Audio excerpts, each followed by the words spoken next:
Good morning, good afternoon, and good evening, everybody. Thank you for tuning in to another Supatease video. And I had to do a little bit of digging to find some of the juicy information for patch 9.2, as the trailer does not include too much aside from story and art. So if you really want to get into the nitty gritty of this patch and figure out if it's going to be the patch for you, then it's actually this article that you are going to need to seek after.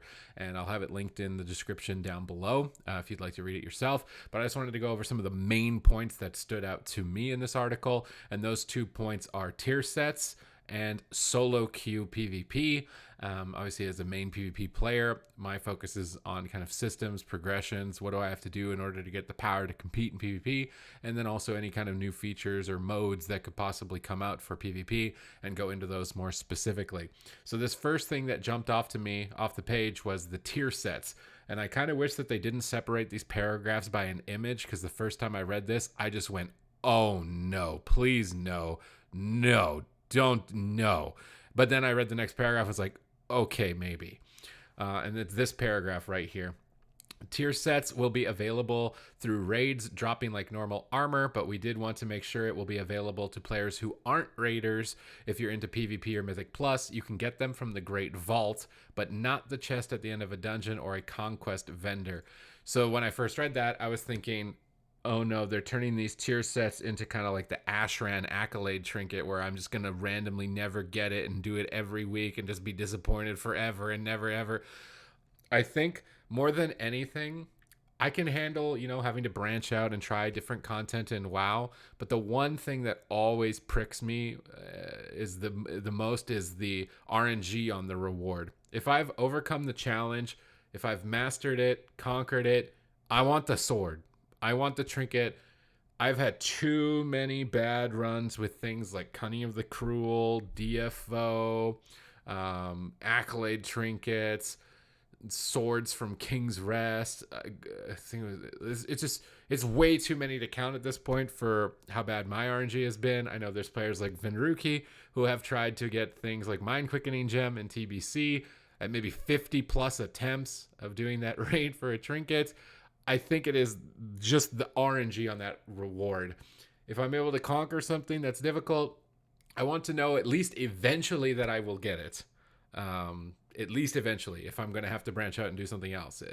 It's the unknown and the RNG that really nails it home for making me absolutely detest doing anything other than PvP because of that. It's just the rewards. But then it starts to save itself with this second paragraph. However, we've made some major changes sometime after Eternity's End's releases. So sometime, it's not specific here, you'll unlock the Forge of Creation system and earn a new currency. Where do we earn this currency is a good question. Doesn't say. This currency, along with an item from PvP or dungeons, can be transformed into a tier set piece. This is supposed to work like a bad luck protection, or again for people wanting to make new characters, or as a catch-up method if you've started late. So it's almost like another layer of stuff that they're going to add catch-ups to, right? You already had the conduits that needed catch-ups. You needed the legendaries that needed catch-ups. You needed the gear on the character that needed catch-ups. You needed renown that needed catch-ups. Now you're going to need tier set pieces that need catch-ups. And hopefully they apply it the same way with the same logic that they have now with 9.1.5, but it does say that this isn't available right away, so you could be incredibly unlucky initially. And even if you did do the raid drop is also random, and also this reveals maybe a bit of information that these tier sets might be shared in all of the content. And if they're shared in all of the content, what does that mean? Like, there are sometimes effects that are very strong in dungeons, and they're usually oriented around area of effect damage. And then there's effects in PvP that are usually oriented around defense and durability that necessarily isn't really that useful in PvE, because you just care about hitting a certain breakpoint of damage reduction, and it's all about doing damage. But in PvP, if you can stack a bunch of shields and heals and just never die, I'm very worried about this. Like, will warriors want to wear prot warrior tier sets? Is there differences between prot arms and fury set bonuses? Is it spec tier gear or class tier gear? these are questions that are still unanswered, but could potentially be problematic. It is adding another layer on top of everything else. So I'm very worried about how this will work if it's shared, because it doesn't sound like it's going to be set bonuses like I thought, where you earned the tier set for Mythic Plus and it was different than the tier sets coming from PvP that benefited PvP. It doesn't seem like it's going to be isolated. It seems like this is all really mixed together. A bit worried about it. And then the final paragraph of tier sets. We normally might have patched this in much later in the game, but we wanted to introduce these systems earlier to give players a clearer roadmap. We're looking forward to getting feedback from players on the system, since it's a much different way to get the tier sets this time around. The set bonuses themselves will be similar to the ones in the past, featuring fun and unique benefits for a certain playstyle, with the bonuses swapping if you decide to change.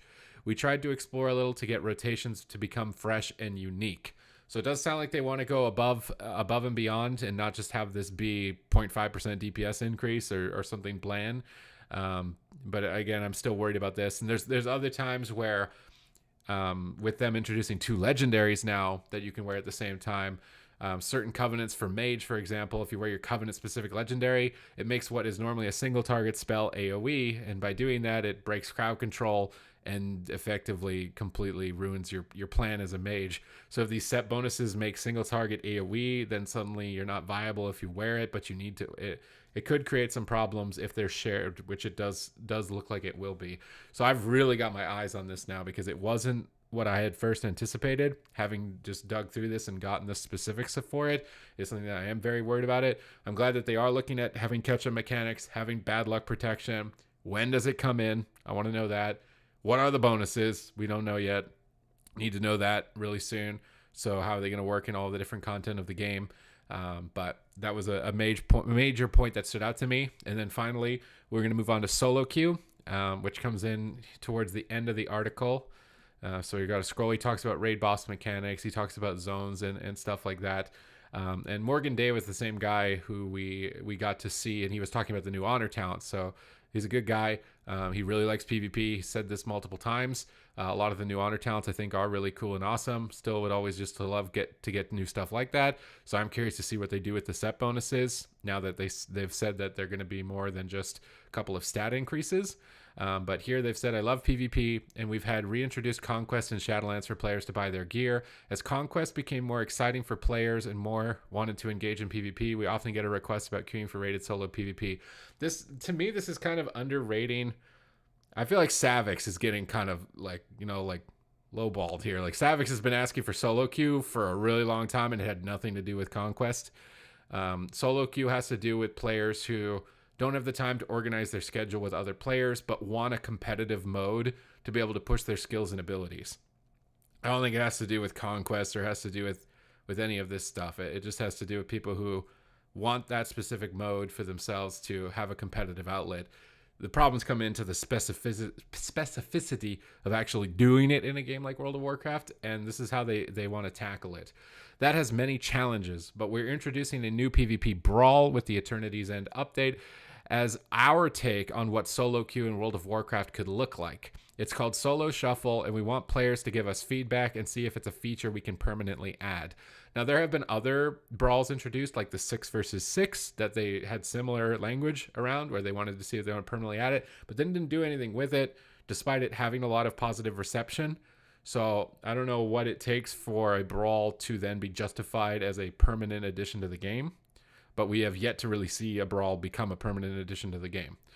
The idea is that we take 6 players, throw them in a pool, and have them fight in 3v3 arena matches in every possible combination you could form among those 6 players. The one with the best rating at the end essentially wins. So it sounds a bit complicated. It also doesn't specify specs, roles, tanks, healers, how many. Is it going to be restricted? Is it going to maybe have double DPS? Are you going to queue into this where it's all 6 people are DPS?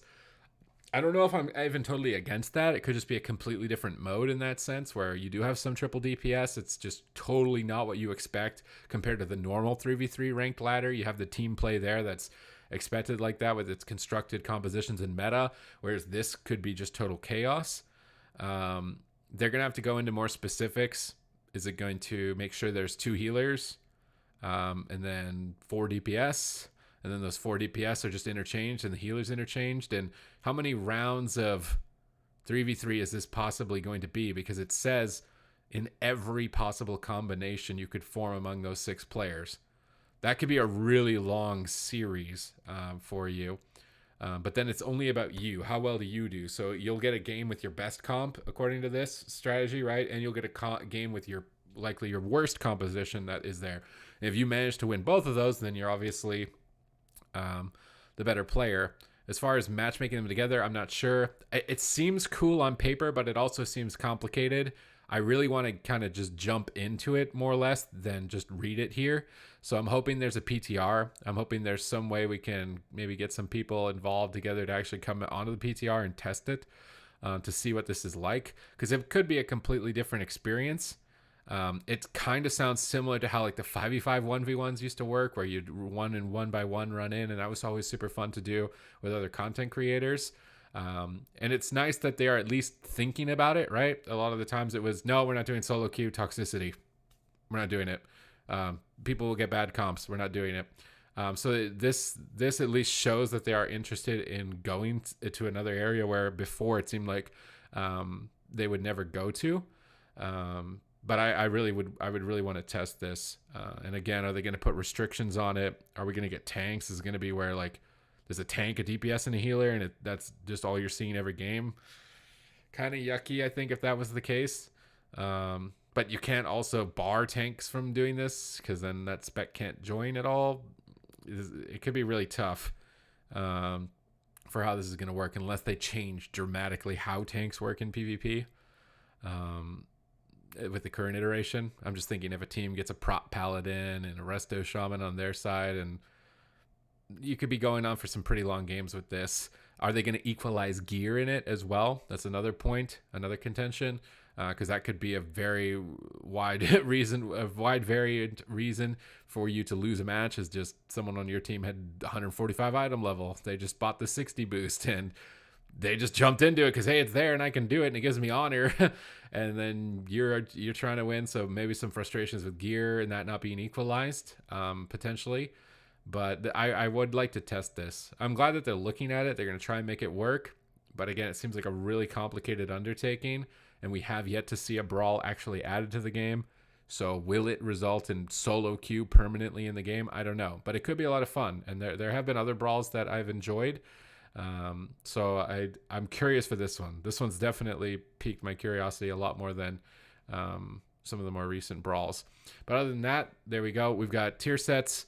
We got solo queue we're talking about. It seems like they're throwing everything but the kitchen sink as far as what people have been asking for to be in the game, and trying to still stay within the scope of being an RPG while delivering these features to players that have been in such high demand.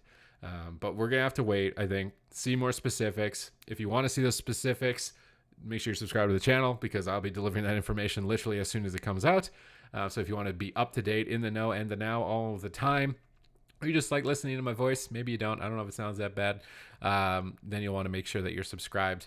If you're interested in never checking WoW out in the future as well, good idea to stay subscribed, because I'm just going to be here pumping out content, showing you what they're talking about, giving my own personal experience, my own personal opinion to it, hopefully expressing it in the way that's going to be the best for everybody, because that is ultimately my goal. Don't want to ever come across as too biased or forgetting a group or something like that.